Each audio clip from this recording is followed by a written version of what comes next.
Seorang prajurit anggota Yon Taifib II, Pasmar II yang tergabung dalam Satgas Trisula gugur saat kontak senjata dengan kelompok separatis teroris Papua atau KSTP pada Sabtu 23 April. Prajurit yang tewas yakni Pratu Mardwi Miftahul Ahyar, yang tewas saat kontak senjata di sekitar Kalikote, Distrik Kenyam, Kabupaten Duga, Papua. Kejadian tersebut bermula saat tim Trisula dan Pursus Satgas Kodim UP Yonif 3 Mar melakukan perimeter siaga senja patroli ambus pada Kamis 21 April lalu. Jumlah personil yang terjun yakni sekitar 28 orang. Tim kemudian mendapat serangan dari KSTP hingga terjadilah baku tembak. Kontak senjata mengakibatkan Pratu Mardwi meninggal dunia seusai mendapatkan luka tembak.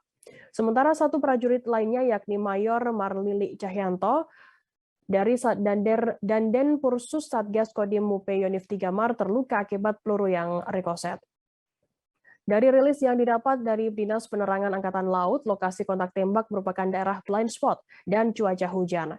Hal ini mengakibatkan tidak adanya jaringan komunikasi HT, telepon, satelit, dan juga handphone. Sehingga sesaat setelah kejadian kontak senjata, korban tak dapat segera dievakuasi.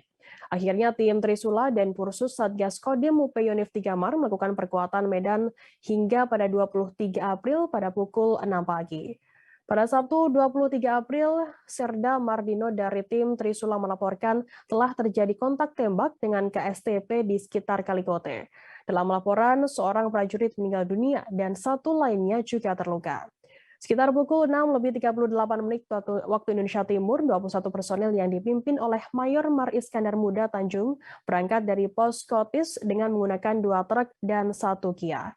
Rombongan melaksanakan evakuasi tim Trisula di posisi penjemputan yang telah disepakati dan tiba di Kotis pada pukul 8 pagi waktu Indonesia Timur.